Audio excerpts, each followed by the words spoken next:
Stop what you are doing right now, because what I am about to tell you happened on the one day of my life I had dreamed about since I was 7 years old, my wedding day, and the person who destroyed it was sitting in the front row, wearing the dress I helped her pick out. Crying tears I now know were not joy, they were guilt.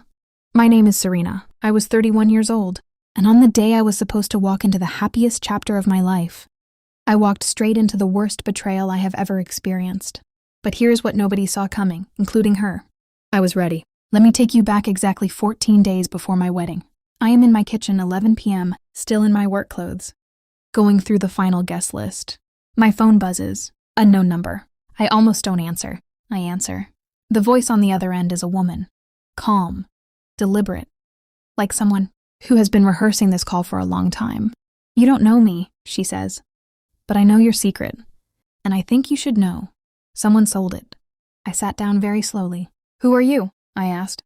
Someone who was paid to keep quiet, she said. And who decided 14 days before your wedding that she couldn't anymore. My hands were ice cold, because I only had one secret in my entire life worth selling, and only one person in the world knew it. My mother. The secret was this. 8 years ago, before Marcus, before my career, before the life I had carefully and proudly built, I had been in a relationship with a man named Victor. Powerful, connected, the kind of man who collected people and called it love.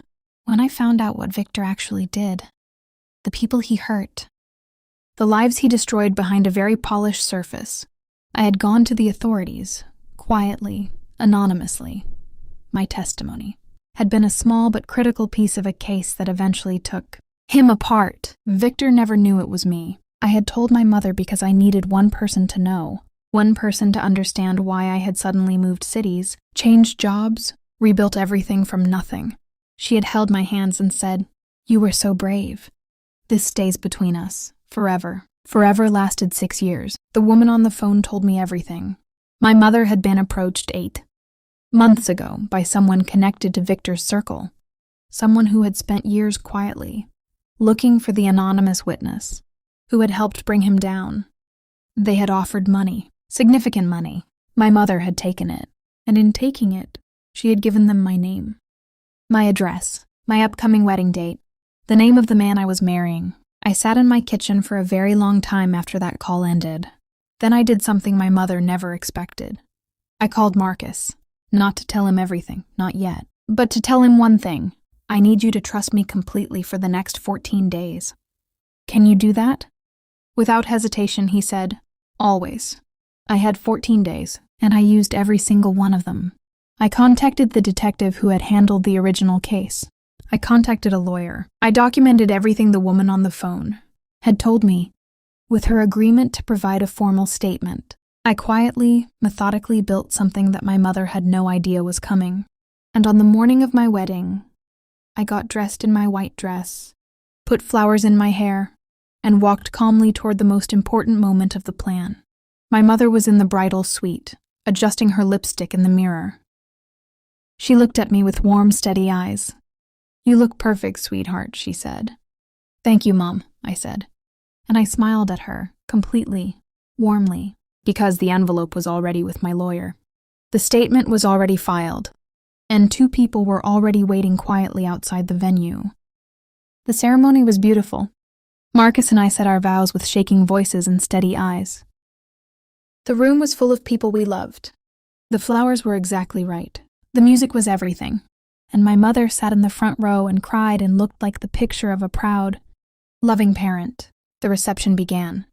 Dinner was served. Speeches were made. And then, just before the first dance, I stood up. I did not raise my voice. I did not shake. I had practiced this moment so many times in the previous 14 days that it felt, by the time it arrived, completely natural. Before Marcus and I have our first dance, I said, I want to share something. Because the people in this room are the people I trust most in the world, and I believe truth belongs in rooms full of people you trust. I looked at my mother. Her smile flickered, just slightly. 8 years ago, I did something brave. I gave testimony that helped bring down a very dangerous man. I did it anonymously. I did it at great personal cost, and I kept it private because I needed to feel safe. Complete silence in the room. 7 months ago, someone sold that secret, sold my safety, sold my name and my address and my wedding date to people connected to that dangerous man. I watched my mother's face go completely white. The person who sold it is someone I trusted with it. I did not say her name. I did not need to. Every person in that room who knew us watched my mother's face in that moment and understood everything. I want you all to know the matter is now with the authorities. The person has been identified, and Marcus and I are completely safe. I raise my glass to truth and to the people brave enough to protect it. The room raised their glasses. Some people were crying. Some were looking at my mother with an expression she will carry for the rest of her life. My mother left the reception 40 minutes later. She did not say goodbye. The formal investigation that followed was not something I controlled. It was something the truth controlled. Once it was finally free, the consequences my mother faced were legal, financial, and social.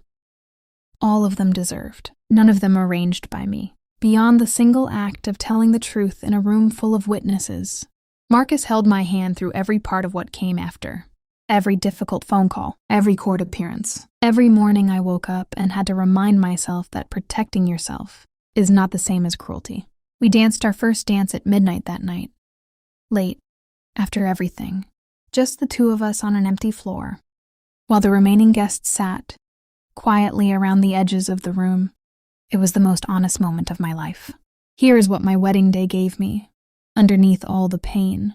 The people who sell your secrets do not do it because they are strong. They do it because they are afraid of something, of someone, of themselves. And the most powerful thing you can do is refuse to let their fear define your story. My mother sold my secret. I told the truth in a room full of witnesses, and the difference between those two things is everything.